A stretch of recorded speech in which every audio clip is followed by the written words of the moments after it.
Well, thank you so much, Chair. And I want to thank both the witnesses for their powerful testimony today.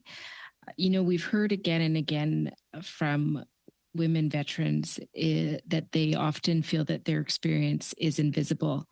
And in both of your testimony, you talked very clearly about how what happened to you was made invisible. There was no follow-up. There was no rape kit provided. There was no actions taken to move forward. And so I think this just reemphasizes that reality of feeling invisible and ignored.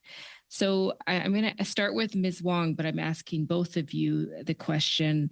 One of the things that has been very clear through this study is that data is a concern because it isn't gathered appropriately while women veterans are serving. When they get to VAC, often it's challenging to prove the things that happened because that data is not there.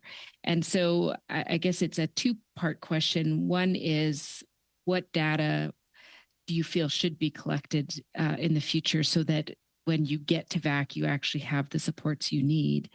And two, should that documentation happen internally? And that's what's happening now. Of course, things happen, everything is reported internally, or should it be an external process so that there's sort of a step away from the CAF while reporting incidents like the ones you experienced? Ms. Wong, if I could start with you first.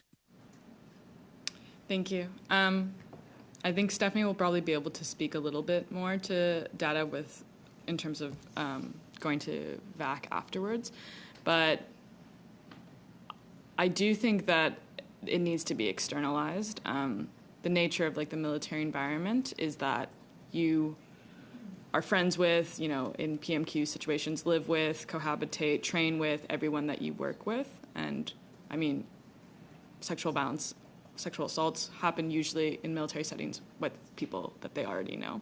So I think the entire mechanism of reporting or data for incidents should be externalized, because even if there was a more casual way to make note of something happening rather than engaging the formal reporting mechanism, I think that would be beneficial. And I hope that's answered your question. I know there was a two-parter, but I'm struggling with the other part. No, I think you got it. Thank you. Ms. Hayward?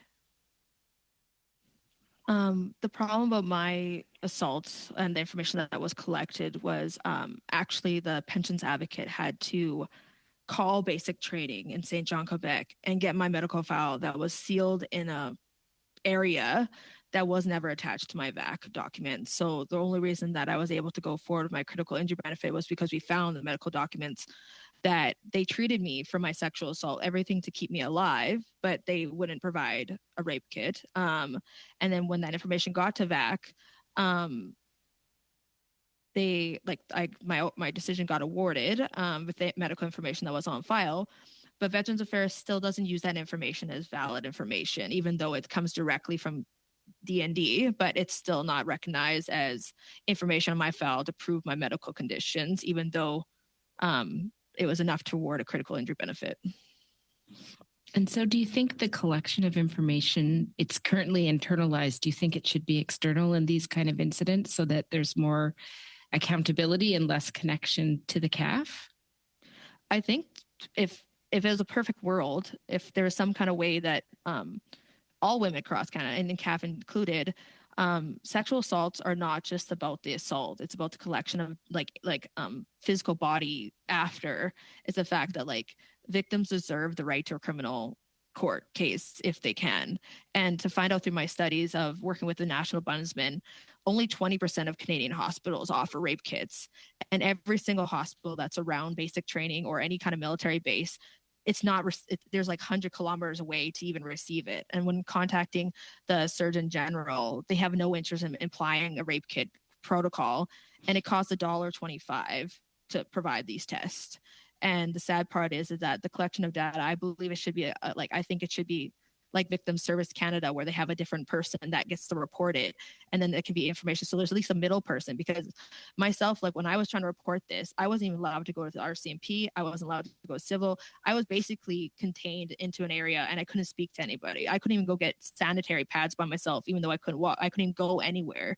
And at the end of the day, I just find that if I had somebody to talk to that wasn't them, like I did whatever I could to survive at that point because I just was feared for my life. But if I had somebody else that like just would listen to me or like, you know, just explain what happened, because to them, they labeled me as with all these terms that were military legal and but never let me speak to anybody. And then when I got back home, RCMP said they couldn't do anything because there's no information. So they contain the information. And I believe that this is how rapists get away with what they do because they get to hide the information. But if there's at least a way that we could trace it, so like maybe somebody could be found, like who's doing this, because I know I'm not the only victim. Mm-hmm. And you talked about the fact that you went through extreme poverty and periods of homelessness after being discharged. I'm just wondering, did you get any sort of support from VAC to figure out what benefits you could benefit from to prevent you from being unhoused? There was 3 times prior to 2020 that I tried to apply for Veterans Affairs benefits. The first one was in 2010 when I was escorted out of the building by security. The second one was in 2010 when I was suicidal, like later in that year, and they denied it. And then when I became pregnant with my daughter, I ended up in Villa Rosa. It's a pregnancy shelter for women because I couldn't work because of the excruciating pain I was in.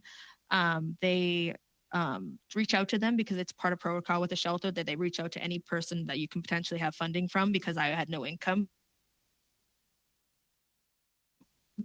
And they denied me at that point, even with working and getting addressed in different knots, I was denied. And then I ended up, Veterans Affairs wouldn't even talk to me until 2020. Like they wouldn't even accept any information from me until 2020.